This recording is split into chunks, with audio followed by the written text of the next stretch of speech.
Good day, Guardians, and welcome back to the channel. My name is McGoogles, and what are we talking about today? Well, I'm going to talk about the annual pass, and what I think Bungie's kind of going to, what they're planning to do with the game and where they're going as far as their new format for DLC and how they're planning on releasing it. Because a lot of people are pissed off about the DLC and what you get in it. And I mean, you can pay $40 and get the Forsaken DLC, $70 and get the DLC plus the pass, and then $80 plus the annual pass digital deluxe, which I get why people are frustrated because they're thinking, oh, why do we have to hit another paywall with you, Bungie? Why do we have to pay more money to play a game that you've been working on to get back to Destiny 1 standards? And the way I see it is, you're paying $40 for the DLC right now.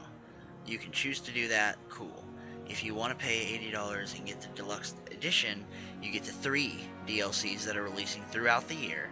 And these DLCs aren't video content DLCs, story-driven DLCs. They are perks, weapons, mods, game modes, activities, stuff to keep you coming back to the game and keep you building up on your Guardian. And like I said in my last video about the 600 light, I do kind of think that they're focusing on making that light level not people reaching the cap within 3 weeks or 4 weeks, but people reach the cap within 4 months, 5 months. Like at the end of 5 months, it's like, man, I have finally made it to this 600 light. Holy crap, I'm a boss. Like, and they said that you might be getting tags and emblems that you can keep above your name, and that's so cool that people are finally gonna be able to see that in game. That's something I've been wanting for a while. And honestly, you're getting 3 DLCs for $75 or $80, which is it's not bad, but it's not good. But I see where Bungie's coming from. I see what they're trying to do. I honestly believe, because Vicarious Visions isn't going anywhere. They're sticking around. I'm pretty sure that's what they're doing, is they're doubling down on the loot, doubling down on the mods, doubling down on the modes, doubling down on activities, whatever they can to keep you coming back, so Vicarious Visions and their group of guys has enough time to sit in a room, think of an amazing story, fall, end of 2019, because we get these DLCs. We get Black Armory, winter of 2018, Joker's Wild, spring of 2019, and Penumbra in summer of 2019. So I'm feeling like fall of 2019, it's just gonna go down. They're gonna release a video like they did with the Forsaken, and it's gonna blow people's minds, and it's gonna be story driven and lore driven. It's just gonna be an amazing DLC. What really makes me think this is when they show you their roadmap for these 3 DLC releases throughout season 2. All it is character building things for your Guardian to go out and find and go out and see. I mean, end game challenges, new weapons and armor, and including vanity pieces for your armor, new and returning exotics. So who knows?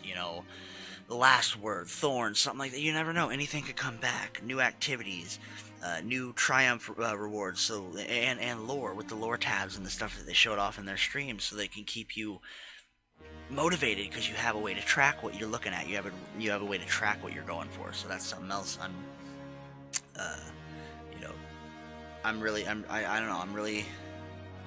skeptical. I'm skeptical about their new way of tackling their DLC. I'm also very optimistic about it. It looks good. It looks like a good way of approaching it, I guess you could say. I have high hopes for Bungie. I really, really do. I really hope that they come out September 4th swinging. I hope that they come out and really serve everybody that beats a humble pie. They need to. I'm still skeptic.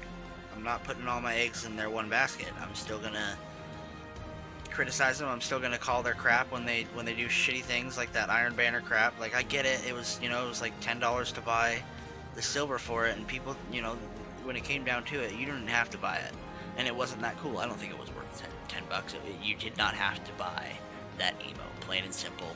Quit complaining about it. And what people don't realize is the DLCs and these microtransactions, that is how they pay for the game to keep production going. Once you pay for the game, you have to think about it. They're not making any more money really anymore. Other than a few people trickling in here and there buying their copy, they're not really making mass quantities of money, and they have 800 employees to pay. They have a lot of people to take care of, and that takes a lot of money. You got to think that's a lot of salaries. So, of course they're going to put Everest in the game. Of course they're going to employ microtransactions. Yes, they're owned by EA and they're run by EA, but at the same time, with that new NetEase contract, they're trying to get on their own ground. They're trying to become their own independent studio. So you have to at least give them some credit that they are striving and shooting for big goals. They don't want to be under that EA spotlight. They don't want to have that magnifying glass, that big brother hanging over their shoulder. Believe me, I guarantee it. That's why they're trying to implement these things to make some money, so they can make their game better. You can tell the way all of their employees talk about it in their streams and their trailers. You can see it. They care. They want to make this game truly great, and that's what I think. That's what I think they're doing with this year. Is they're taking a step back.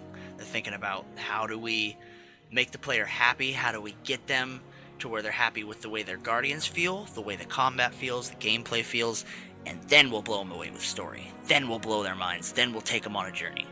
So I appreciate you listening. Again, I'm Google's.